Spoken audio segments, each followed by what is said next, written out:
वीतराग विज्ञान नमहु ताहि जाते भय अरहंतादि महान। करिमंगल करहूँ महा ग्रंथ करण को काज जाते मिले समाज सब पावे निज पद राज। इस भव तरु कामूलेक जानऊ मिथ्या भाव ताको कर निर्मूल अब करहूँ मोक्ष पान।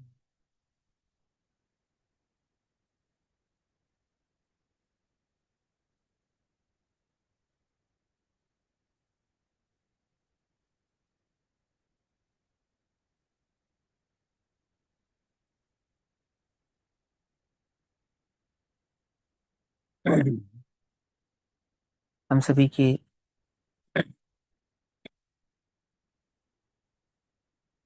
रात्रिकालीन स्वाध्याय का विषय चल रहा है भागवती स्वरूप पूज्य बहन श्री के वचनामृत। और बहन श्री के इन वचनामृतों पर जो पूज्य गुरुदेव श्री के प्रवचन हुए हैं, ऐसे वचनामृत प्रवचन के आधार से हम सभी इन वचनामृतों के स्वरूप को समझ रहे हैं। वचनामृत क्रमांक 70 गुरुदेव श्री का प्रवचन क्रमांक 21 चल रहा है। पेज नंबर 181 181 नंबर का पेज है। इस पे पूज्य गुरुदेव श्री बहन श्री के इस वचनामृत पर कहते हैं कि पूर्णता प्रकट होने पर लोकालोक उसमें ज्ञेय रूप से ज्ञात होगा। समस्त लोकालोकों को जानने की शक्ति का मेरा अपना स्वभाव है। ठीक। और यदि तुझे लोगों को जानने की इच्छा है तो कहते हैं स्वभाव को जान। स्वभाव की स्थिरता से सहज ही यह भाव तुझे प्रकट होता है, ये ज्ञान प्रकट होता है, ऐसी शक्ति प्रकट होती है कि वह संपूर्ण लोकालोक तेरे ज्ञान में जानने में आवे। कहते हैं आत्मा की साधना से, सेकंड लास्ट पैराग्राफ, आत्मा की साधना से पूर्णता प्रकट होने पर लोकालोक प्रत्यक्ष जानने वाला केवल ज्ञान प्रकट होगा, सब जानने को मिलेगा। वह लोकालोक को जानने का स्वभाव तुझ में भरा पड़ा है। नियम सार में कहा है कि ज्ञान दर्शन स्वभाव आत्मा में त्रिकाल है। त्रिकाल है माने था, है और रहेगा। तो आत्मा का तो स्वभाव है ना, ज्ञान दर्शन स्वभाव तो आत्मा का त्रिकाल है। सुनो ध्यान से, केवल ज्ञान को भी स्वभाव कहते हैं, लेकिन यहाँ पे केवल ज्ञान त्रिकाल है ऐसा नहीं कह रहे हैं, ज्ञान दर्शन स्वभाव त्रिकाल है ऐसा कह रहे हैं। और ज्ञान दर्शन स्वभाव जो त्रिकाल है, यदि उसका आश्रय लेगा तो क्या होगा, तो केवल प्रकट होगा ऐसा कह रहे हैं। समझ नहीं, बात नहीं समझ में क्या कहा। तो कहते हैं आत्मा को की साधना से पूर्णता प्रकट होने पर, ठीक है ना, क्या होता है, लोकालोक को प्रत्यक्ष जानने वाला केवल ज्ञान प्रकट होगा। भाव समझ में आ रहा है क्या कह रहे हैं। ऐसा नहीं समझना, छल हो जाता कई बार, केवल ज्ञान त्रिकाल है ऐसा अर्थ नहीं निकालना।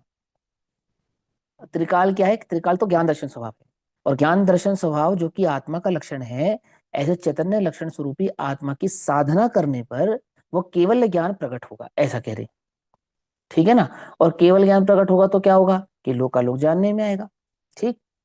नियम सार में कहा है कि ज्ञान दर्शन स्वभाव आत्मा में त्रिकाल है, तो लोकालोक को देखने जानने का उसका स्वभाव है, जो ज्ञान दर्शन आत्मा का त्रिकाल है। और यहाँ क्या कहते हैं कि लोकालोक को देखने जानने का उसका स्वभाव है। तो स्वभाव निश्चय से होता है, व्यवहार से होता है? स्वभाव निश्चय से स्वभाव होता है, में व्यवहार से? निश्चय व्यवहार नहीं लगते स्वभाव में। हाँ, स्वभाव में निश्चय व्यवहार नहीं लगते, लेकिन निश्चय उसको कहते हैं जो स्वभाव को बतलाता है, ऐसा है ना। तो अब वो लोकालोक को देखने जानने का तो स्वभाव बतला रहे हैं, और लोकालोक को जानना व्यवहार भी कहते हैं। तो स्वभाव से व्यवहार का कार्य, ये कुछ समझ में आई, बात नहीं समझ में, कि लोकालोक को जानना व्यवहार है, तो लोकालोक को जानना स्वभाव कैसे हुआ, कि स्वभाव तो निश्चय परक होता है ना, व्यवहार परक थोड़ी होता है। कुछ बात समझ में आ रही है नहीं आ रही है, तो क्या और फिर जब तो मतलब है। जानेंगे उसको स्वभाव है जब तो उसको जानने में आएगा पर्याय में। हाँ वो तो ठीक, लेकिन यहाँ कहते हैं लोका लोक को देखने जानने का चैतन्य का स्वभाव है, ये समझो। क्योंकि अपने ज्ञान की में धारणा में ये बात घुसी हुई है ना, कि पर को जानना तो व्यवहार है। तो यहाँ तो कहते हैं लोकालोक को जानना ये स्वभाव है। तो स्वभाव से जो लोकालोक को जानने का जो स्वभाव होगा, तो स्वभाव निश्चय परक होगा या व्यवहार परक होगा? ये इस पे विचार निश्चय करो, परक। है ना। क्योंकि निश्चय तो कहते ही उसे जो स्वभाव का ज्ञान कराता है, और स्वभाव है लोकालोक को जानना, आत्मा का स्वभाव है वो। ठीक। तो वहां क्या अर्थ है, व्यवहार से जानने का अर्थ क्या है? कि तन्मय होकर नहीं जानता इसलिए व्यवहार है, जानता ही नहीं है ऐसा व्यवहार नहीं है। तो हम क्या अर्थ निकालते हैं मालूम? कि वो ज्ञान की पर्याय में गे झलकता है, गे ज्ञान का ही बना होता है, और आत्मा ज्ञान की पर्याय में झलकने वाले गे को जानता है, इसलिए वह निश्चय से ज्ञान को ही जानता है और लोकालोक को नहीं जानता है। ऐसा ऐसा अर्थ निकालते हैं क्या? कोई समझ में, बात नहीं समझ में? कैसे अर्थ निकालते हैं? और फिर वो आंख का एक उदाहरण देते हैं, कि जैसे आंख वस्तु को देखती है तो वस्तु का एक चित्र रेटिना पे पड़ता है ऐसा ऐसा, और वो रेटिना पे पड़ने से उसको वो अपने आंख के भीतर बने हुए चित्र को ही देखता है, बाहर वस्तु को नहीं देखता है। तो भाई ऐसा नहीं है, ऐसा नहीं है। देखो मैं तुमको इसका एक और उदाहरण देकर समझाता हूँ।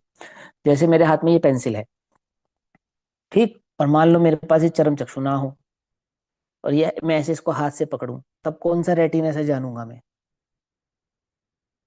तब कौन से रेटिना से जानूंगा? बोलो। आंख से देखा तो रेटिना से जाना, ठीक है। और ये हाथ से जाना जो, ये भी तो ज्ञान ही जानता है ना। स्पर्शन इंद्रिय से जो जाना गया है, वो जानने का स्वभाव तो इंद्रिय में ज्ञान का ही है ना, इंद्रिय का तो नहीं है ना। क्या कहा? ठंडे और गर्म को इंद्रिय जानती है या ज्ञान जानता है? कोमल कोमल कोमल और नरम को इंद्रिय जानती है या ज्ञान जानता है? कौन जानता है? ज्ञान ही तो जानता है ना। तो यहाँ कौन सा रेटिना बनाओगे बताओ? स्पर्शन के विषय में, कर्ण के विषय में, घ्राण के विषय में, रसना के विषय में, वहां कौन सा रेटिना क्रिएट करोगे? कुछ बात समझ में आ रही है नहीं आ रही है ना? तो ऐसा अर्थ नहीं निकालना, ऐसा ये तो विपरीत अर्थ है। सीधी सीधी बात समझो। ज्ञान लोकालोक को प्रत्यक्ष जाने, ये ज्ञान का स्वभाव है। प्रत्यक्ष जानने का अर्थ क्या होता है? डायरेक्ट जानना। डायरेक्ट जानने का मतलब, पकड़ में बात। भाई आप समझो, आप कैसी बात कर रहे हो कि ज्ञान की पर्याय में गे झलकता है, ठीक, और जो गे बना होता है वो ज्ञान का ही बना होता है, और ज्ञान के बने हुए उस गे को आत्मा जानता है। समझना, यानी आत्मा और ज्ञान ये दो अलग अलग हो गए। इसका अर्थ तो ये सीधा निकल कर आया। आप पॉइंट पकड़ पा रहे हैं या नहीं पकड़ पा रहे हैं, मैं ये समझ नहीं पा रहा हूँ, कैच कर रहे हो? ज्ञान की पर्याय और आत्मा ये दो अलग अलग हो गए ना? हो गए या नहीं हो गए? बोलो। जाननहार जो अपरिणामी है, तो वो जानने का भी कर्ता नहीं कहलाएगा, क्योंकि वो अपरिणामी है। बहुत ध्यान से समझना, अगर समझ पाओ तो, बात को गहराई से समझ पाओ तो। क्योंकि वो अपरिणामी है ना, और जानना परिणाम है। जानना परिणाम है। तो ज्ञान की पर्याय को ज्ञायक से अगर अलग करते हो, तो ज्ञायक जानने वाला बचेगा या नहीं बचेगा? नहीं बचेगा। क्यों नहीं बचेगा? क्योंकि वो अपरिणामी है, और जानना अपने आप में एक परिणाम है। समझे? तो ज्ञायक ज्ञान की पर्याय से कुछ भिन्न नहीं होता, पहले तो ये समझो आप। ठीक है, पर्याय स्वभाव की अपेक्षा से हम उसे भिन्न कहते हैं, क्योंकि वहां पे पर्याय क्षणिक स्वभाव का नाम है और ज्ञायक त्रिकाली स्वभाव का नाम है। तो दोनों के पहले इन दोनों के बीच के अंतर को समझो, कि आप ज्ञान की पर्याय से ज्ञायक को अलग कर देंगे, यानी मिठास से शक्कर को अलग कर देंगे, तो मिठास किसकी पहचान बनेगी? किसकी पहचान बनेगी? किसकी सत्ता की का ज्ञान कराएगी मिठास? किस मिठास से शक्कर की सत्ता का पहचान कराती है? लक्षण लक्षणा भाव से, लक्ष्य से अभिन्न होता है, अभेद होता है, अलग नहीं होता है। ये नियम याद है या भूल गए?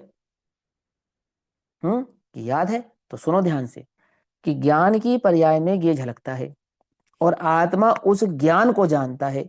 इसका मतलब क्या हुआ कि मानो मैं अलग हूं, आंख अलग है, मैं अलग हूं, ज्ञान अलग है। इससे तो ये अर्थ निकल कर आता है। तो ज्ञान आत्मा पर को व्यवहार से जानता है। इसका मतलब क्या होता है? इसका यह बिल्कुल भी मतलब नहीं होता, 1% भी ये अर्थ नहीं होता कि ज्ञान की पर्याय में ये झलकता है और ज्ञान की पर्याय में जो ये झलकता है वो ये ज्ञान का ही बना होता है और आत्मा अपनी ज्ञान की उस पर्याय को जानता है और इसलिए आत्मा ज्ञान को ही जानता है, ये को नहीं जानता है। यह परिभाषा बिल्कुल निरर्थक है। समझे या नहीं समझ में आई बात? आप आगम से, न्याय से, युक्ति से इसकी सिद्धि नहीं कर पाएंगे। तो आचार्यों ने जो अर्थ निकाला है वो अर्थ निकालो। क्या अर्थ निकाला है? कि ज्ञान पर को तन्मय होकर नहीं जानता है, तन्मय होकर नहीं जानता है, इसलिए वह उसे व्यवहार से जानता है, ऐसा कहते हैं। समझे? और ज्ञान अगर ज्ञान की पर्याय में बने हुए ज्ञेय को जानेगा, ज्ञेय को डायरेक्ट नहीं जानेगा, तो प्रत्यक्ष ज्ञान नहीं कहलाएगा। क्या कहा? कुछ बात समझ में आई नहीं? क्या नहीं कहलाएगा? क्या नहीं कहलाएगा? प्रत्यक्ष नहीं कहलाएगा, क्योंकि प्रत्यक्ष जानने के लिए वाया वाया बीच में से हटाना पड़ेगा। ये दलाल है ना जो ज्ञान की पर्याय का बीच में से इसको गायब करना पड़ेगा। समझे या नहीं समझ में ये बात? क्या कह रहे हैं? ज्ञान जानता है माने आत्मा ही जानता है। क्या कहा? ज्ञान जानता है, आत्मा ही जानता है। क्या लिखा है यहाँ पे? नियम सार में कहा कि ज्ञान दर्शन स्वभाव आत्मा में त्रिकाल। क्या करता है वो? कि जानने का काम करता है। तो किसको जानता है? कि जिसमें जानने की योग्यता हो, ऐसे समस्त भावों को जानता है। समझ में? जिसमें जानने में आने की योग्यता हो। तो ज्ञान कैसा है? कि ज्ञान द्वि स्वभावी है, ये एक स्वभावी है। क्या कहा? सारे संसार का एक स्वभाव है। क्या? कि वो ज्ञान की पर्याय में जानने में आता है। लेकिन ज्ञान की पर्याय का स्वभाव द्वैत भाव वाला है, दो स्वभाव है उसमें। कैसा? कि वह सारे जगत को तो जानता ही है, तथापि अपने को भी जानता है। समझ में ही बात? नहीं समझ में आई? और इसका निर्णय कराने के लिए, निश्चय कराने के लिए, जब सांख्य मती ने जैन मतियों से ये कहा कि आत्मा आंख के स्वभाव वाला है, तो जैनाचार्यों ने उसका निषेध कर दिया, डिनाई कर दिया। उन्होंने कहा कि आत्मा आंख के स्वभाव वाला नहीं है, आत्मा दीपक की ज्योति के स्वभाव वाला है। समझे क्या अंतर है इन दोनों में? कि आंख के स्वभाव वाला कहेंगे तो आंख सारे जगत को तो देखती है, परंतु स्वयं को नहीं देख सकती, और इस आंख को स्वयं को देखने के लिए दर्पण की आवश्यकता पड़ेगी। बात समझ नहीं? है ना? यदि समक्ष दर्पण ना हो तो यह आंख स्वयं को देख सकती नहीं है। इसलिए आत्मा का स्वभाव आंख स्वभाव नहीं है। तो क्या स्वभाव है? बोले प्रकाश स्वभाव है। जैसे इस लोक में जलते हुए दीपक को खोजने के लिए अन्य दीपक को जलाने की आवश्यकता नहीं है। क्यों?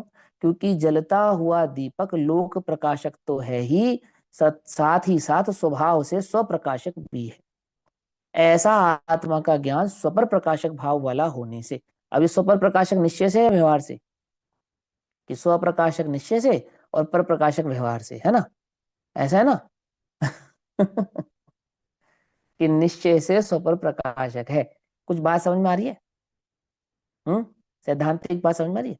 तो आचार्यों ने इसलिए आत्मा का स्वभाव दीपक के प्रकाश वाला कहा, कि वह स्वपर प्रकाशक है और जलते हुए दीपक को ढूंढने के लिए अन्य दीपक जलाने की आवश्यकता नहीं। है ना? आई समझ में बात?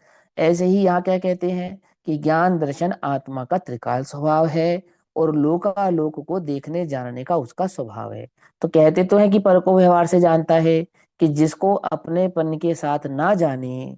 अपनापन कौन करता है? श्रद्धा करती है, ज्ञान करता है? बोलो भैया।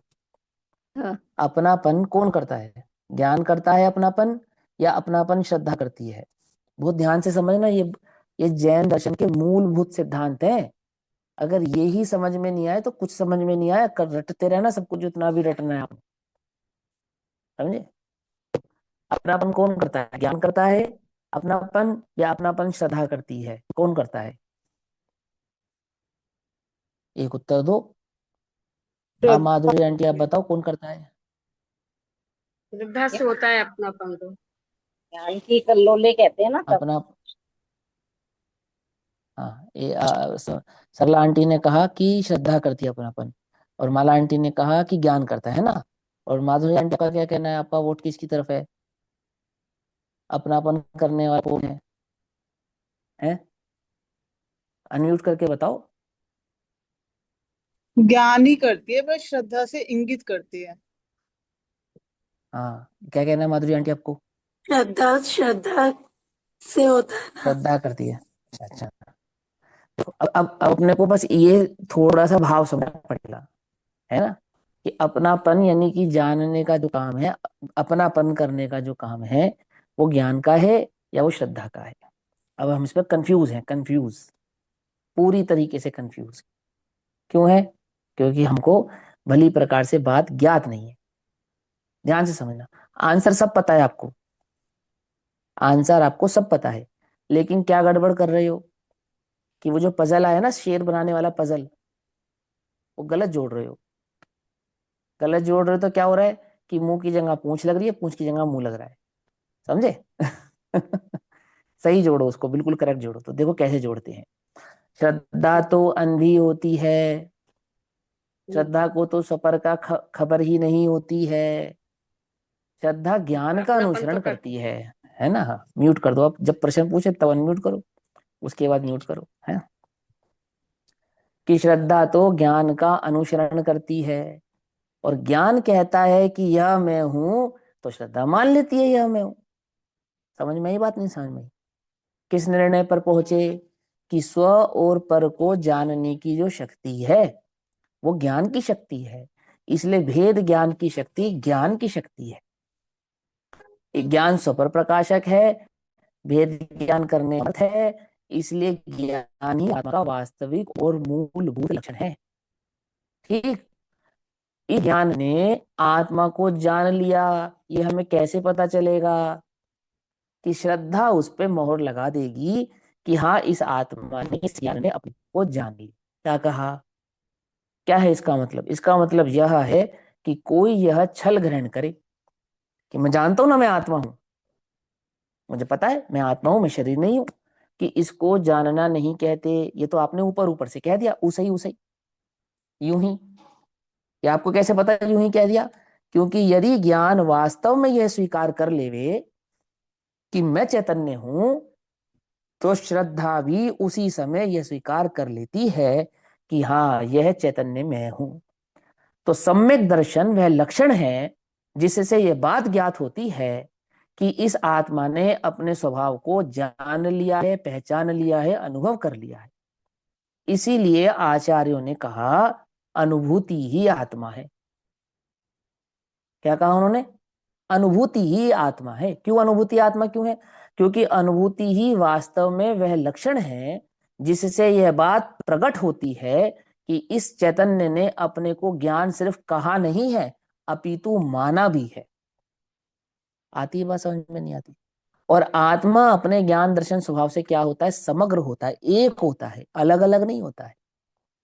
कोई कहे मैंने तो मान लिया है, अब वो श्रद्धा का काम रह गया। भैया देखो, अब श्रद्धा गुण की पर्याय में जिस समय जो परिणमन होना होगा तब हो जाओ, मैं तो आत्मा हूं, मैंने तो मान लिया। ऐसा नहीं है। यह तो ऐसी बात हुई जैसे मैं अलग हो गया और श्रद्धा अलग हो गई। ये तो ऐसी बात हो गई कि मैं ज्ञान अलग हो गया और मेरे ही अनंत गुणों में श्रद्धा मुझसे कुछ अलग हो गई, जुदी हो गई। अरे प्रभु, ज्ञान स्वीकार करे और श्रद्धा स्वीकार ना करे, ऐसा तीन काल में होता नहीं है। क्यों? क्योंकि श्रद्धा हमेशा ऑलवेज किसका अनुसरण करती है? ज्ञान का अनुसरण करती है। और ये शरीर हूं, ये अभी तक किसने माना हुआ है? श्रद्धा ने या तूने? कि पहली बात तो मैं और श्रद्धा अलग नहीं है।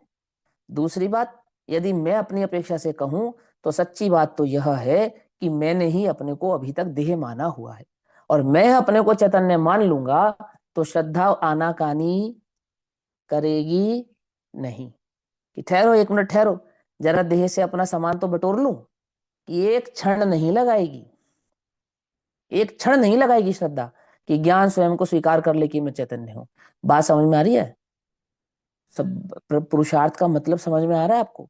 और इसी वजह से ज्ञान की इस उपयोग की एक समय की पर्याय को वेद ज्ञान में सबसे ज्यादा महत्वपूर्ण माना जाता है। सबसे ज्यादा महत्ता है ये प्रकट ज्ञान की। ना श्रद्धा प्रकट है, ना चारित्र प्रकट है, कुछ प्रकट नहीं है।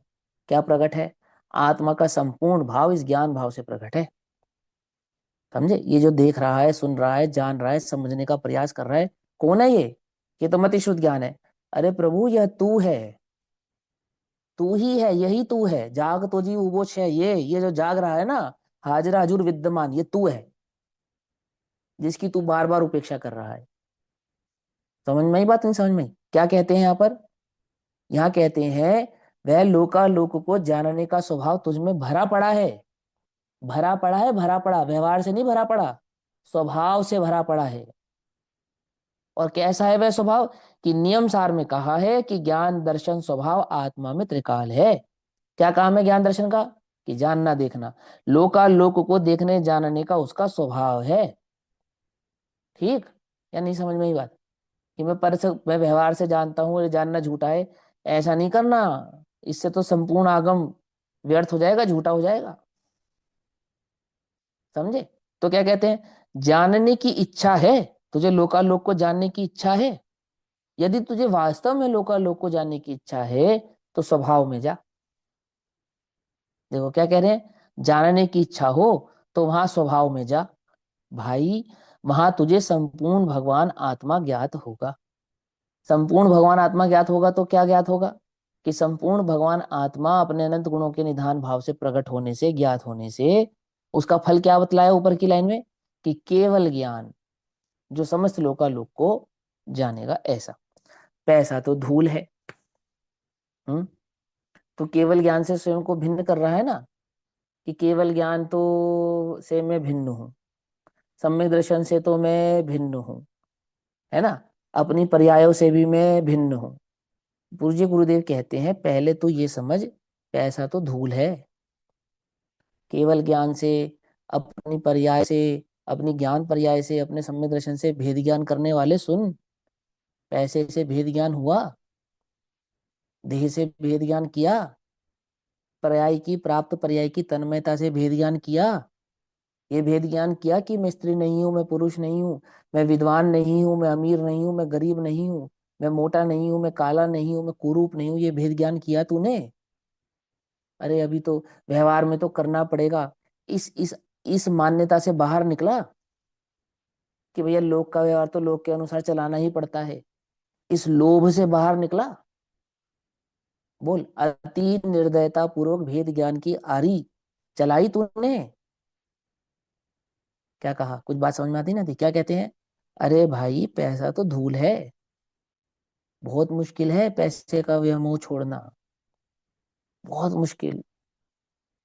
लक्ष्मी बड़ी, अधिकार भी, पर बढ़ गया क्या बोलिए। ये गाते तो हैं हम, क्या इस पे कभी विचारते भी हैं? अंतर में अभी भी क्या लगता है? बुढ़ापे का सहारा क्या है तुम्हारे? धन है? कि अपनी अंटी में दो पैसा रहेगा तो बच्चे भी पूछेंगे, और नहीं रहेगा तो कोई नहीं पूछेगा। ऐसा ही है ना? बोलो। ओहो, अभी प्रभु तुझे चैतन्य की वास्तविक खबर हुई ही नहीं है। सच्ची बात है ये। देखो क्या कहता है, पैसा तो धूल है। और अभी तुम्हें कोई लोक व्यवहार की बातें बतलाए ना, तो तुम अंदर से हाँ बिल्कुल सही बात है भैया, बिल्कुल सही बात है, बिल्कुल सही बात है। और गृहस्थों के पास तो धन होना ही चाहिए, क्यों होना चाहिए ना? धन ही ना हो ऐसा गृहस्थ किस काम का? होना चाहिए नहीं होना चाहिए? बोलो, अरे बोलो, होना चाहिए ना? भाई बात तो सच्ची है, होना तो चाहिए। कि आत्मार्थी अपने को आत्मा जानते हैं। समझे? अनुभव होना पूर्व के चाहिए। लिए, हाँ, वो पुण्य की चेरी है, वो धन संपदा तो, समझे? पुद्गल का परिणमन है, धूल का परिणमन। समझो, ये बात समझो। जैसे हवा चलती है ना, तुम कितना ही घर में झाड़ू पोछा लगाओ, फिर अगले दिन क्या होता है? फिर धूल इकट्ठा हो जाती है। फिर झाड़ू पोछा लगाओ, फिर धूल इकट्ठा हो जाती है नहीं हो जाती है? सच्ची बात है ये, बिल्कुल सच्ची बात। धन का संयोग बिल्कुल ऐसा ही है। तू चाहे रखना तो रहता नहीं। पहाड़ों पे धूल जमी नहीं है, जाकर देख लो। ना तुम्हें यकीन हो तो जंगल के पेड़ पौधों को जाकर देख लेना, धूल जमी मिल जाए तो कहना।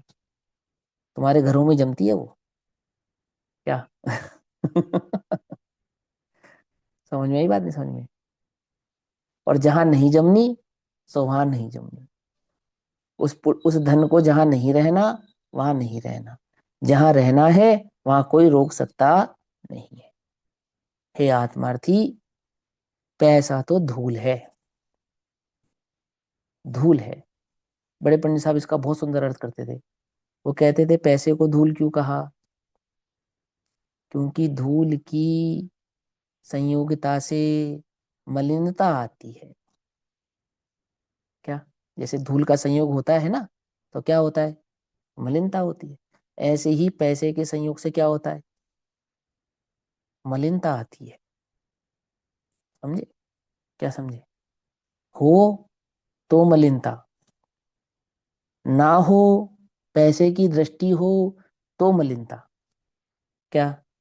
अधिक हो जावे तो मलिनता। धर्म बुद्धि से दान देवे तो भी मलिनता। मैंने दान किया, अंदर में संतुष्टि होती है पैसा देकर कि मैंने धर्म किया है, मैंने अपनी कमाई का एक हिस्सा दान देकर धर्म किया है। क्या धर्म किया है?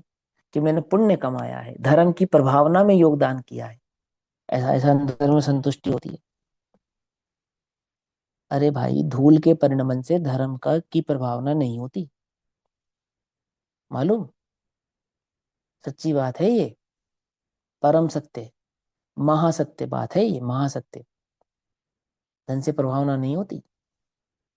ईंट पत्थर गारे की बिल्डिंगें खड़ी करने से प्रभावना नहीं होती, वास्तव में नहीं होती। ओहो, तुझे प्रभावना की खबर ही नहीं है। प्रकृष्ट भावना किसे कहते हैं बोलो?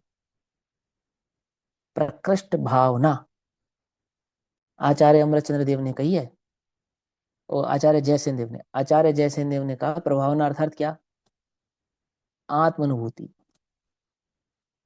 यह है प्रभावना। आत्मा की भावना ही वास्तविक प्रभावना है। और आत्मा की भावना का अर्थ क्या करते हैं वो? कि आत्मा की भावना का अर्थ आत्मा के गुण भेदों का चिंतन विकल्प नहीं, अर्थात आत्मानुभूति, उसे आत्मा की भावना कहते हैं।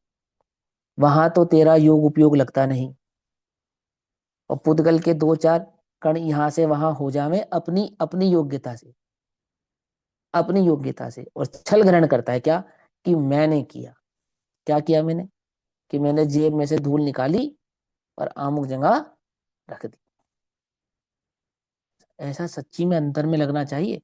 ये पैसा धूल है, ये बात सिर्फ मुनिराजों को नहीं, ये सदगृहस्थों को भी अंतर में चित्त में भासित होनी चाहिए, अंतर में लगनी चाहिए। कुछ नहीं है ये पांच इंद्रिय के विषय कषाय, ये कुछ नहीं है।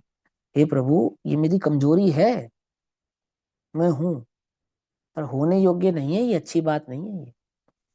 लोक में जिस प्रकार अपने दोष को छुपाते हैं ना, बोलो छुपाते नहीं छुपाते? कौन उजागर करता है? तुम करते हो अपने दोष उजागर?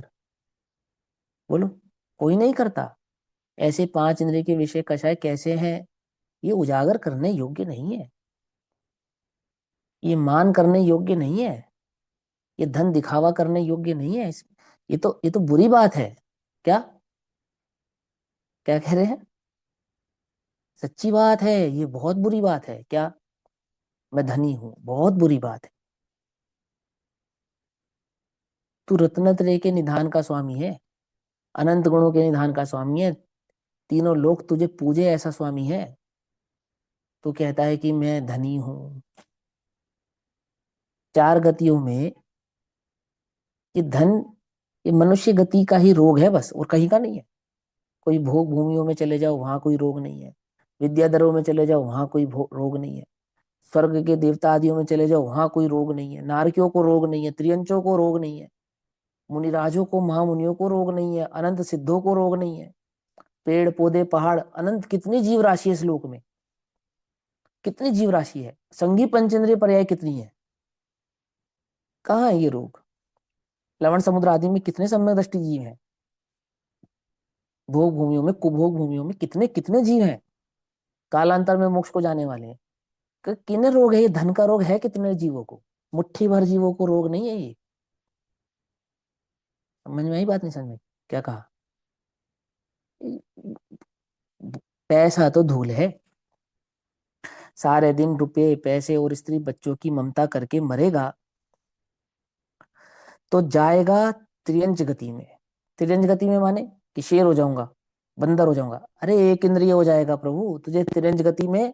जब त्रियंच गति नाम सुनते ना तो कुत्ता बिल्ली नजर आता है, एक इंद्रिय नहीं दिखाई देता, पेड़ पौधे नहीं दिखाई देते, पानी की काई बन जाएगा ये नहीं दिखाई देता।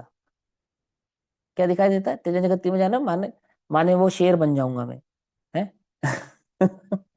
अरे एक इंद्रिय आदि अवस्था में चला जाएगा भाई। क्या कहते हैं, भैया पुण्य परिणामों निगोदिया का। भी त्रियंच हाँ गति का ही जीव है। हाँ जी। निगोदिया भी, निगोदिया भी त्रियंच हाँ गति का निगोदिया, ही जीव है।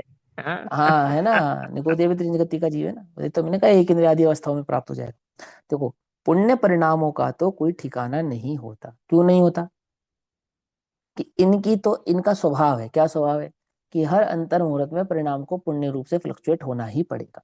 पाप से पुण्य, पुण्य से पाप, किसको, एक इंद्रियों को भी होता है, नारकी को भी होता है, समझेगा, दो इंद्रिय तीन इंद्रिय असंगी जीवों के भी होता है। आई बात समझ में, एक इंद्रिय जीव दो इंद्रिय में कैसे आता है, तीन इंद्रिय में कैसे आता है, चार इंद्रिय में कैसे आता है, कि पुण्य परिणाम के बल पे जाता है, सीधा। समझे कि नहीं समझे, है। आचार्य कुंद कुंद देव की पूर्व की कथा आती है, तो क्या कथा है, कि वो पेड़ में जलते हुए जंगल में एक पेड़ नहीं जला, उसकी कोठर में ग्रंथ रखा था। उस ग्रंथ के साथ अंतरंग में ये भावना आई कि यह कोई अद्भुत ज्ञान का ग्रंथ है, ऐसा अशरीरी होने का ग्रंथ है, जैसा भी वो भाव आया, घटनाक्रम जो भी था। पर कुल मिला के बात यह है कि आचार्य कुंद कुंद जैसा जीव बनने का जो उत्कृष्ट पुण्य प्राप्त हुआ, वो कितने रुपए का दान देने से हुआ। दूसरा उदाहरण सुनो, सूकर, अजगर, शेर, ये भगवान आदिनाथ के समूह शरण में गणधर हुए, है ना। तो ये जो शेर था, पूर्व भव की पर्याय में शेर था, सूकर था, अजगर था। सुनिए कहानी, नहीं सुनी, नहीं कहानी याद नहीं है। वज्रजंग का जीव, श्रीमती का जीव जंगल में मुनिराज को आहार प्रदान करते हैं, और आहार प्रदान करते समय पेड़ पे बैठा एक बंदर, अजगर, सूकर और शेर उस आहार की अनुमोदना करते हैं, और अनुमोदना के फल में ये चारों जीव अगले भव में भगवान आदिनाथ के वंशज होकर, मैंने पुत्र आदि के रूप में उत्पन्न होकर समोषण में गणधर रूप से उपस्थित होते हैं। तो ये जो गणधर जैसे पुण्य को प्राप्त हुए, अथवा आदिनाथ भगवान के राज्य अवस्था में उनके पुत्र आदि के रूप में जो उत्पन्न हुए, तो कितने रुपए के धन धन का दान करने के आधार से हुए, ये यह प्रश्न। और कितने आपको मैं उदाहरण दूं वर्तमान युग के, जिसमें एक उदाहरण आपको ऐसा नहीं मिलेगा, बिल्कुल पक्की बात, कि उसने धन का दान दिया था इसलिए उसे धर्म की प्राप्ति हुई। एक नहीं मिलेगा, एक भी। एक आधा कोई मिलावटी मिल जाए तो मैं नहीं कहता, पर मूलाचारों के आधार से नहीं मिलेगा तुम्हें, कि धन के दान के बदले ऐसा उत्कृष्ट पुण्य प्राप्त हुआ कि वो उसकी प्राप्ति हो। चार प्रकार के दान हैं, ज्ञान दान का उदाहरण मिल जाएगा आपको, आहार दान का उदाहरण मिल जाएगा आपको, अभय दान का उदाहरण मिल जाएगा आपको, है ना, औषध दान का उदाहरण मिल जाएगा, और करत कारित अनुमोदन का उदाहरण मिल जाएगा, पर ये धनादि का उदाहरण नहीं मिलेगा। क्या कहा, समझ में आती बात, नहीं समझ में आती, समझ, इस योग्य बनो, किस योग्य बनो। और मालूम, चार अंतराय का अभाव होता है ना सिद्धों को, तो दान अंतराय, लाभ अंतराय, भोग अंतराय, उपभोग अंतराय, इनका अभाव होता है ना। तो आचार्य कहते हैं दान माने क्या, कि दान माने जो दिया जाए, तो किसको दिया जाए और कौन देता है और किसको देता है, क्या है बोलो, बताओ यहाँ पे जल्दी से बताओ फटाफट। कि देने वाला दातार और लेने वाला भरतार है ना। कौन है? कि कर्ता कर्म करण अधिकरण उपादान आदि एक समय की पर्याय की वह स्वयं ही है। आत्मा किसी को कुछ लेता नहीं और किसी को कुछ देता नहीं। जगत में एक परमाणु किसी से कुछ ले नहीं सकता और एक परमाणु किसी को कुछ दे नहीं सकता। त्यागो उपादान शून्यत भाव को धारण करने वाला जगत का अणु अणु किसको क्या देवे और क्या लेवे। इसलिए सिद्ध अनंत सुखों के धनी, अनंत सुख के धनी देते हैं। क्या देते हैं? कि सुख देते हैं। कि किसको देते हैं? कि स्वयं को देते हैं। कि कैसे देते हैं? कि स्वयं से देते हैं। उसका भोग कौन करता है? कि स्वयं करते हैं। उपभोग कौन करता है? कि चिरकाल तक स्वयं ही उस दिए हुए सुखों का उपभोग करते रहते हैं। ऐसा ऐसा अर्थ निकालते हैं। समझ में? बात नहीं समझ में? क्या कहा है? क्या कहते हैं? पैसा तो धूल है। सारे दिन रुपए पैसा और स्त्री बच्चों की ममता करेगा, मरेगा तो कहाँ जाएगा? त्रियंच जाएगा। त्रियंच ये विकल्प ही नहीं आता। आत्मार्थी को विचार करना चाहिए, मुमुक्षु जीवों को विचार करना चाहिए कि मैं सारा दिन के पैसे पैसे में लगा रहता हूँ, ढोर हो जाऊंगा। कहते हैं पुण्य परिणामों का तो कोई ठिकाना नहीं होता। धर्म समझने के लिए शास्त्र स्वाध्याय या श्रवण मनन का अवकाश नहीं निकालता। क्या कहा? धर्म समझने के लिए क्या नहीं करता? धर्म समझने के लिए शास्त्र का स्वाध्याय करे, श्रवण करे, सुने। स्वयं से नहीं पढ़ सकता तो सुने, जो सुना है उसका मनन करे। उसके लिए तो समय ही नहीं है, अवकाश नहीं निकालता, अर्थात समय ही नहीं है। और हर चीज के लिए समय है जीव के पास। बोलो जगत का एक काम ऐसा बताओ कि जिसको तुमने यह कहकर छोड़ दिया हो कि समय नहीं है। मंदिर, स्वाध्याय, पूजन पाठ, अभिषेक आदि ये तो तुमने छोड़ दिया होगा। देव दर्शन, गुरु उपासना, स्वाध्याय, संयम, तप और दान समय नहीं है इसलिए छोड़ दिया। और बाकी 5 इंद्रिय के विषयों में एक विषय ऐसा बताओ, भोग उपभोग की सामग्री में कोई एक सामग्री ऐसी बतलाओ जो तुमने यह कहकर छोड़ी हो कि समय नहीं है। बोलो। बाल कटाने हो तो 2 घंटे नाई की दुकान पे इंतजार करने का समय है। क्या कहा? कुछ समझ में आई? बात नहीं समझ में? क्या कह रहे हैं? क्या का समय नहीं है? कि मेरा सुख किसमें है यह मार्ग समझने का इस जीव के पास समय नहीं है। कहते हैं एक बार कभी अपनी मानी हुई सामायिक कर लेना अथवा यात्रा कर आना बस हो गया धर्म। ऐसा मान लेता है, या 2-4 रुपये इधर से उधर कर दिया तो मान लेता है हो गया धर्म। भूखे को रोटी खिला देता है तो मान लेता है हो गया धर्म। प्यासे को पानी पिला देता है तो मान लेता है हो गया धर्म। क्यों? क्योंकि धर्म किस में माना है इस जीव ने? सुख किस में माना है? कि प्यास लगने पर मुझे दुख होता है और पानी मिलने पर मुझे सुख होता है। तो दूसरे को पानी पिलाऊंगा तो क्या होगा? धर्म होगा। होगा ना। मुझे धन मिलता है तो मुझे संतुष्टि होती है, तो दूसरे को धन दूंगा तो उसे संतुष्टि होगी। है ना? सही है ना? इसे करुणा और धर्म के बीच का अंतर ही नहीं मालूम। जिन 5 इंद्रिय के विषयों की प्राप्ति करके स्वयं को सुखी होना मानता है, उन्हीं 5 इंद्रिय के विषयों की प्राप्ति कराकर दूसरों को सुखी कर देना चाहता है। समझ में? बात नहीं समझ में आती बात? इसीलिए जैनाचार्यों ने ये सूत्र नहीं लिखा। कौन सा नहीं लिखा मालूम? भूखे पेट भजन ना हो गोपाला। ये सूत्र जैनाचार्यों ने लिखा ही नहीं। क्यों? क्योंकि रोटी के आश्रय से धर्म होता नहीं। समझे? आत्मा के आश्रय से होता है।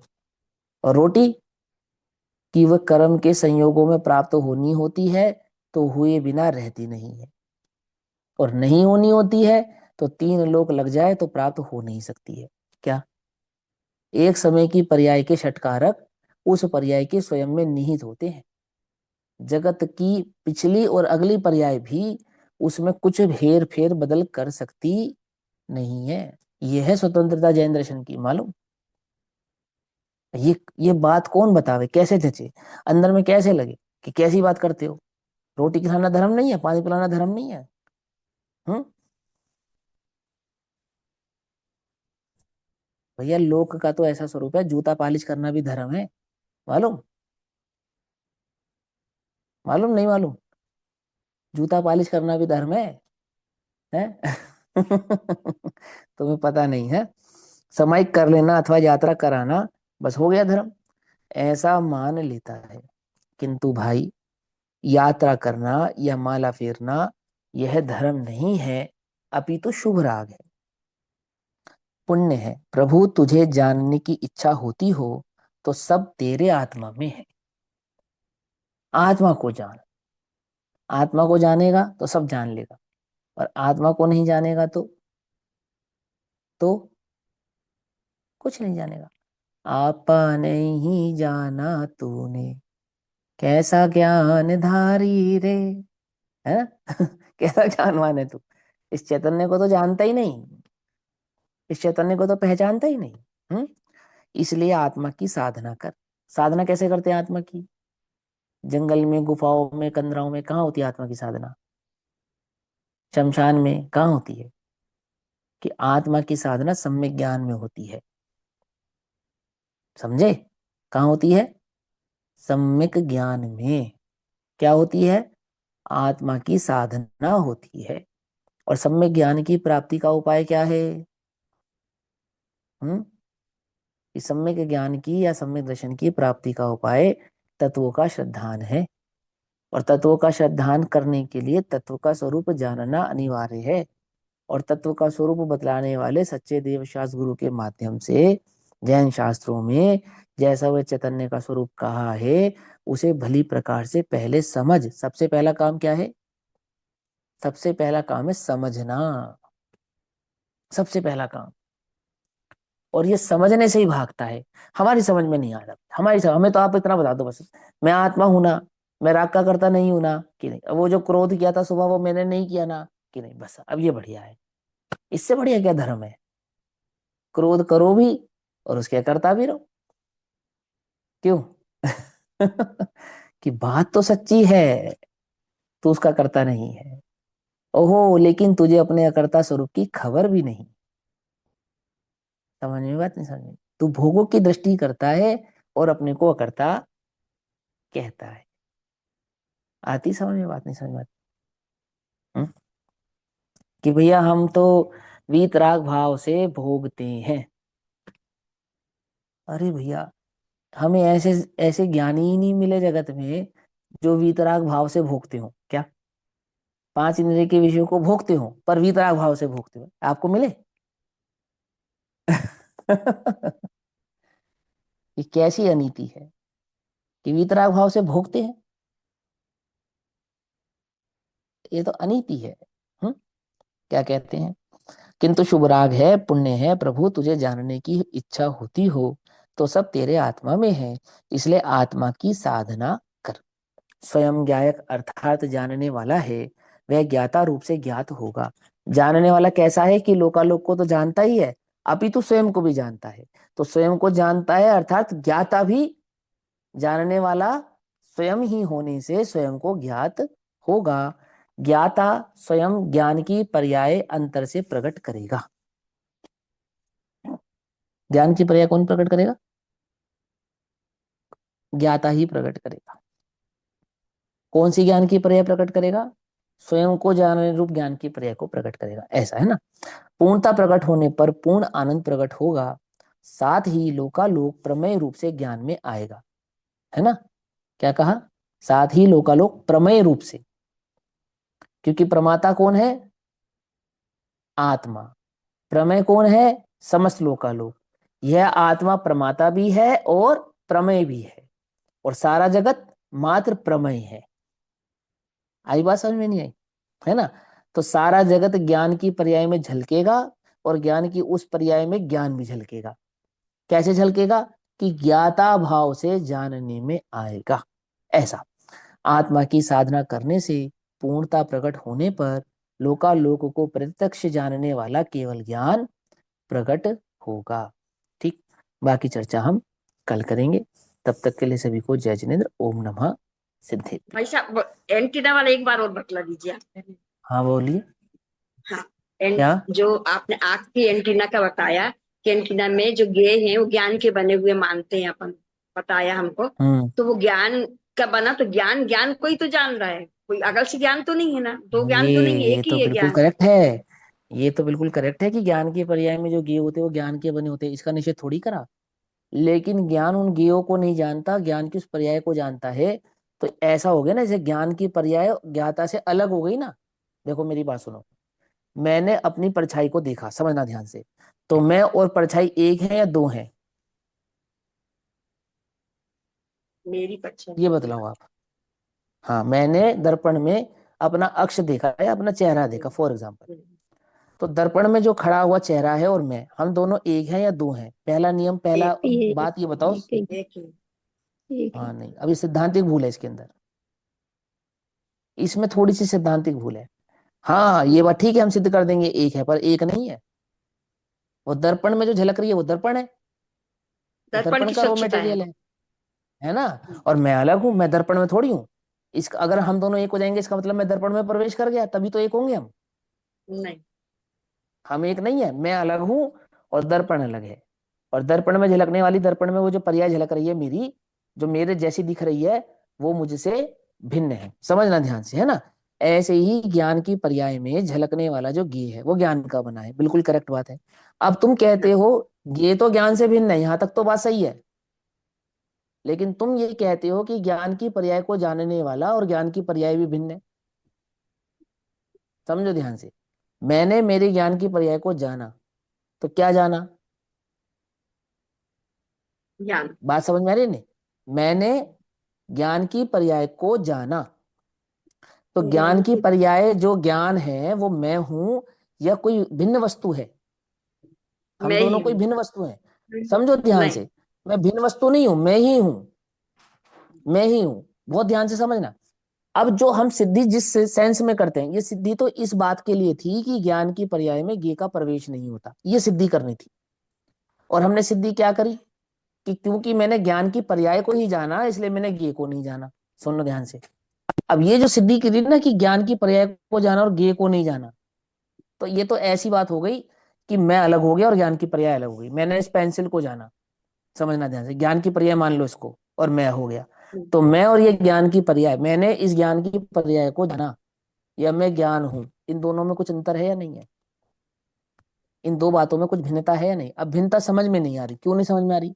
क्योंकि उस दृष्टि से सोचा नहीं, इसलिए समझ में नहीं आ रही। अब समझो ध्यान से कि आत्मा पर को जानता नहीं है, इसकी सिद्धि ऐसे नहीं करनी। कैसे नहीं करनी? कि आंख की रेटिना का जो उदाहरण है ऐसा ऐसा, तो कैसे सिद्धि की जाती है? आत्मा पर को नहीं जानता है। आचार्यों ने कहा आत्मा पर को नहीं जानता है क्योंकि तदाद में होकर नहीं जानता है। पकड़ में आई बात? नहीं पकड़ में आई? अब ये तदाद में होकर नहीं जानता है, इसका प्रमाण तो मैं आपको देता हूं।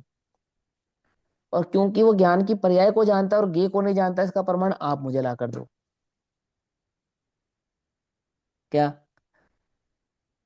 कुछ समझ में आई बात? नहीं समझ में आई? इसका कोई प्रमाण भी तो होगा ना कि आत्मा ज्ञेय को नहीं जानता, ज्ञान की पर्याय को जानता है। आचार्य अमरचंद्र देव ने इसका निषेध किया है स्पष्ट, बिल्कुल एकदम। कि लोक में कोई ऐसा कहता है, क्या कहता है? कि आत्मा पर को जानता ही नहीं है, वो तो अपने ज्ञान की पर्याय को जानता है। तो इससे तो आत्मा स्व प्रकाशक सिद्ध होता है, पर प्रकाशक सिद्धि नहीं होता है। मालूम कहाँ लिखा है? लघु तत्व विस्फोट में लिखा है। खोलो पढ़ो। समझ में? ये बात नहीं समझ में? और ज्ञान अधिकार जो समझाया है प्रवचन सार में, उसमें भी इसकी सिद्धि की है कि मैं स्व को जानूं और पर को ना जानूं। ये कैसा स्व प्रकाशक है आत्मा? है, कहते हैं अधूरा है वह तो। कौन अधूरा है? जो एक को जाने और अन्य को ना जाने। समझे? फिर अद्वैत ब्रह्मवादी का मत खड़ा होता है। बहुत सारे सिद्धांत समझाए उन्होंने कहा जैसे सारे जगत में क्या है? ब्रह्मा के सिवा कुछ नहीं है। ये भी ब्रह्मा है, ये किताब भी ब्रह्मा है, सब ब्रह्मा है। और मैं ब्रह्मा ब्रह्मा को जानता है। लोक में सब कुछ ज्ञान का बना है, तो पुद्गल को किसने जाना? क्योंकि आत्मा की ज्ञान की पर्याय में जब पुद्गल जानने में आया, तो पुद्गल जानने में आया या ज्ञान जानने में आया? ज्ञान जानने में। ज्ञान। है, ज्ञान जानने में आया। तो पुद्गल को ज्ञान। किसने जाना? ज्ञान नहीं जाना तो ज्ञान नहीं जाना ना, तो पुद्गल है, उसकी सत्ता है, तभी तो जाना, या बिना सत्ता के जान लिया? है तो ऐसे जाना ना। और बाबू साथ में यही ये भी जाना दिखाए। कि यह मैं नहीं हूं, साथ में यह भी जाना कि यह मैं नहीं हूं। तो मैं नहीं हूं ऐसा जानना, इसका नाम है व्यवहार से जानना। समझे? इसलिए तन्मय पर नहीं होना, तन्मय नहीं हाँ, होना। तन में नहीं होना, इसका मतलब है व्यवहार से जानना। जानता ही नहीं है, पर को जानता ही नहीं है, ऐसा अर्थ नहीं निकालना भाई। ऐसा अर्थ नहीं निकालना कि जानता ही नहीं। क्यों नहीं जानता? बिल्कुल जानता है। लोका लोगों को ज्ञानगत और ज्ञान को सर्वगत ऐसा कहा है। समझ नहीं बात? नहीं समझ में? तो सारा जगत ज्ञान में है और ज्ञान सारे जगत में है, ये सिद्धि करी आचार्य देव ने जानने की अपेक्षा से। लोका लोक को जानना यह आत्मा का स्वभाव है, और लोक को नहीं जानता है ऐसा कहना स्वभाव का निषेध करना है। और फिर जो ये मानते हैं कि ज्ञान में ज्ञेयकृत अशुद्धता होती है, उनकी बात का मत का मंडन हो जाता है। क्यों? क्योंकि ज्ञान पर को जानेगा तो अशुद्ध हो जाएगा, है ना? पर को जानने से ज्ञान अशुद्ध हो जाता है ना? तो बोलो। स्वभाव है ज्ञान। नहीं होता। सीधी सी बात है। तो क्यों घबराते हो पर को जानने से? क्यों डरते हो तुम? पर को नहीं जानता है, पर को जानना नहीं चाहते हो। अरे पर को जानता है, हमारे जानने में आता है, उसमें क्या बात है? हमारा नहीं है ऐसा जानते हैं। उस रूप नहीं जान, उस रूप होके नहीं मैं जानता, नहीं जानता हूं, तो मैं है। भाव से नहीं हूं ऐसा जानते हैं। जानता ही नहीं है। अब देखो देखो, इस ज्ञान ने एक कभी भी, हाँ, अब ज्ञान ने समस्त लोग को जाना ही नहीं, तो भेद ज्ञान किससे करोगे? जिस पर को तुम जानते नहीं हो उसे भेद ज्ञान कैसे करोगे बताओ? तुम्हारे जानने में तो ज्ञान के सिवा कुछ नहीं आ रहा,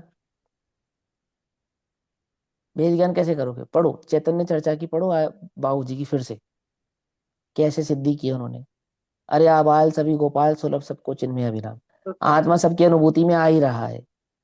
क्या अर्थ किया है उन्होंने बाबू जी ने इसका? याद है? नहीं याद है? नहीं याद है, भूल गए हैं? कि ऐसा अर्थ मत निकाल लेना कि अनुभूति में आ ही रहा है जैसा ज्ञानियों को अनुभव में आता है। अनुभूति में आ ही रहा है अर्थात कहने का तात्पर्य यह है कि ज्ञानी हो चाहे अज्ञानी हो, चाहे अपने आप को जानता हो चाहे नहीं जानता हो, परंतु जानना स्वभाव तो ज्ञान का ही है, और ज्ञान से ही जाना जा रहा है। इसका अर्थ यह है। किंतु पर सत्ता में प्रतिबद्ध, अपने स्वभाव को ना जानकर पर की सत्ता में आसक्त होने वाले से कहते हैं। क्या कहते हैं? कि भेद ज्ञान पूर्वक ज्ञान की ज्योति को समझ, ज्ञान स्वभाव को जान, अपना आपापना अपनापन उस ज्ञान स्वभाव में धारण कर। जब अनुभूति में आत्मा आ ही रहा है तो अलग से अनुभूति करने की क्या आवश्यकता है? नहीं है ना? तो काहे को इतना उपदेश दे रहे हैं? और जिस पर को मैं जानता नहीं उसे भेद ज्ञान किस लिए करूं मैं? जिस पर को मैंने जाना ही नहीं, मैं तो ज्ञान की पर्याय को जान रहा हूं। बात समझ में नहीं? वो जो सिद्धि है वो करेक्ट है, पर किस संदर्भ में है? वो इस संदर्भ में है कि ज्ञान के पर्याय में ज्ञेय का प्रवेश नहीं होता, इस संदर्भ में। ना कि इस संदर्भ में कि ज्ञान ज्ञेय को जानता ही नहीं है, इस संदर्भ में नहीं है।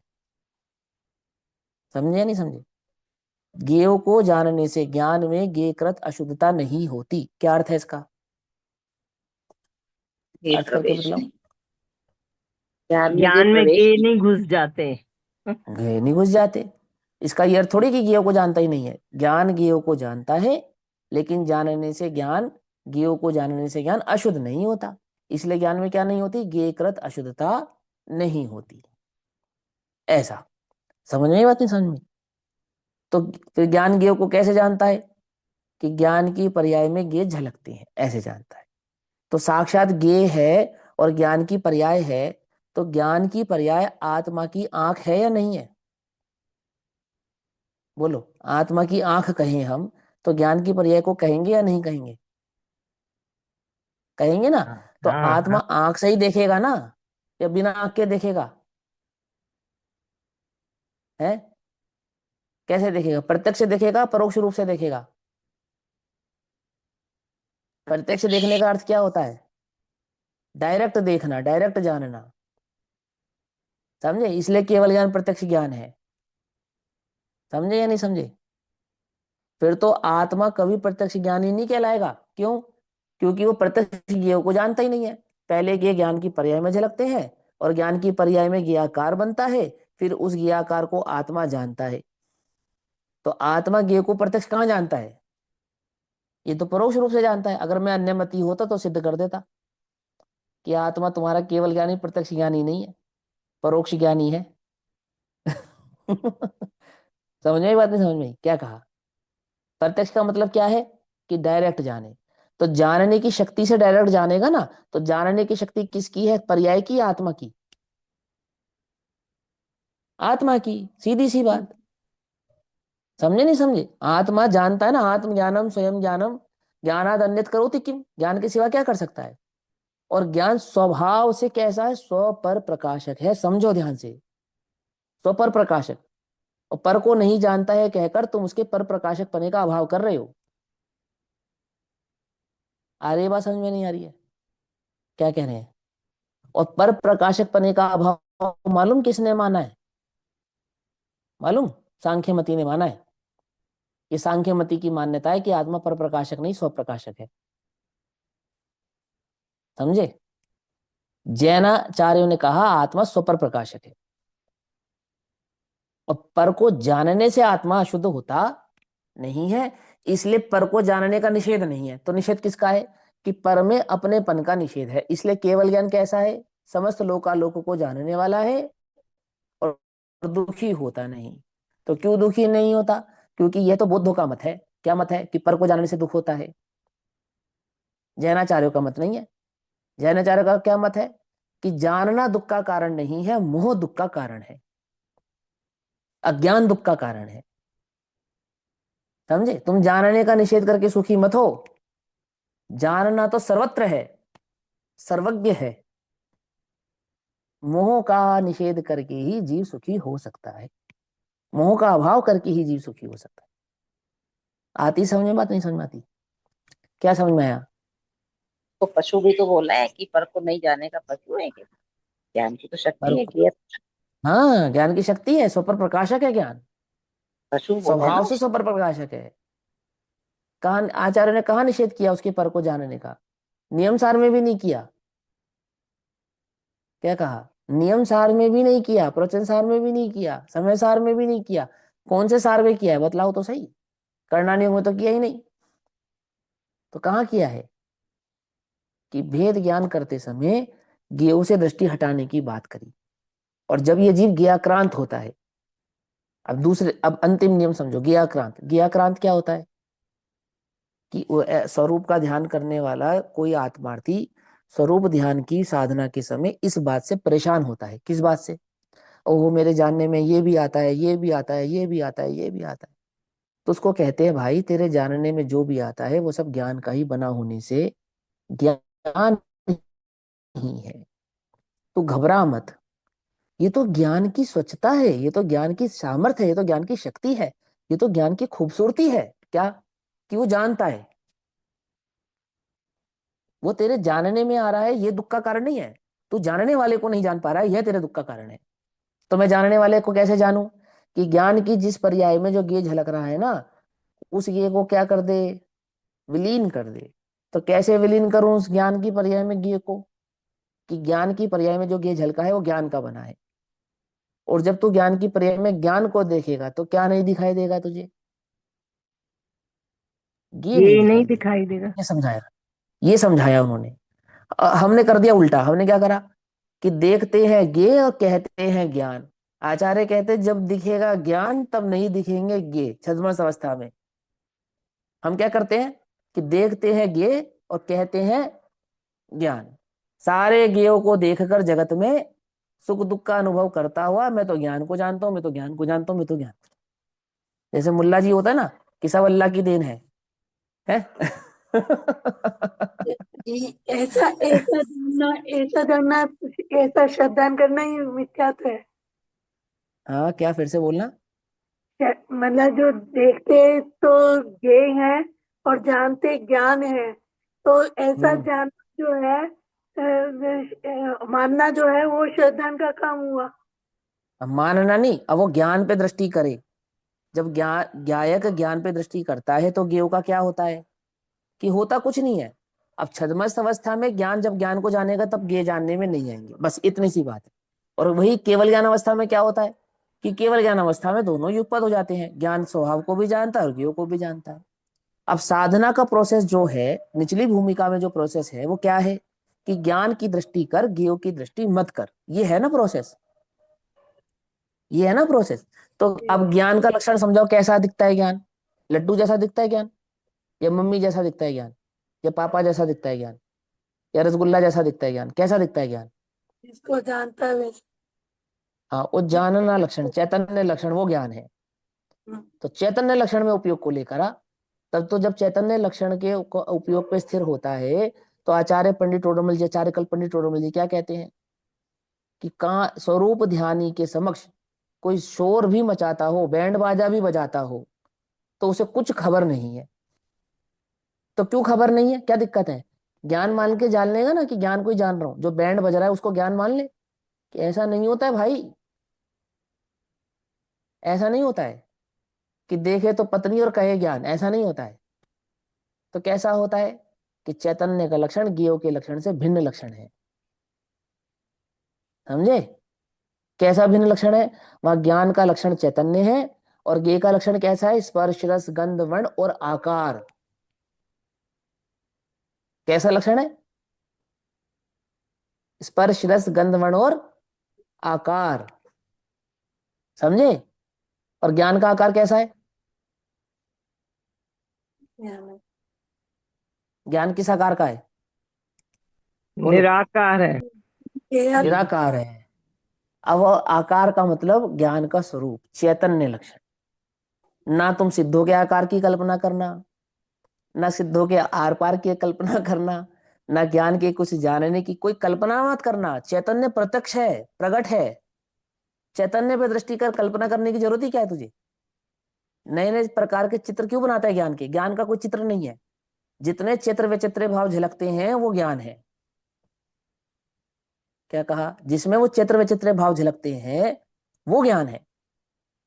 ज्ञान ना हवा जैसा है, ज्ञान ना पानी जैसा है, ज्ञान ना खुशबू जैसा है, ज्ञान ना स्वाद जैसा है। तो कैसा है कि हवा पानी खुशबू आदि को जानने वाला ज्ञान है। क्या है उस ज्ञान का लक्षण? चैतन्य, अस्तित्व, मेरा अस्तित्व, चैतन्य अस्तित्व। अब चैतन्य अस्तित्व की दृष्टि करना तो समझ। अब वो दृष्टि तब होती है जब लक्षण भली प्रकार से समझ में आए तब। अभी लक्षण ही समझ में नहीं आया तो दृष्टि कैसे होगी? समझे? आज भी पूज्य गुरुदेव श्री का किसी ने एक प्रवचन शेयर किया है, वो भी पढ़ो, ग्रुप पे आया है, शायद रश्मि दीदी ने किया है।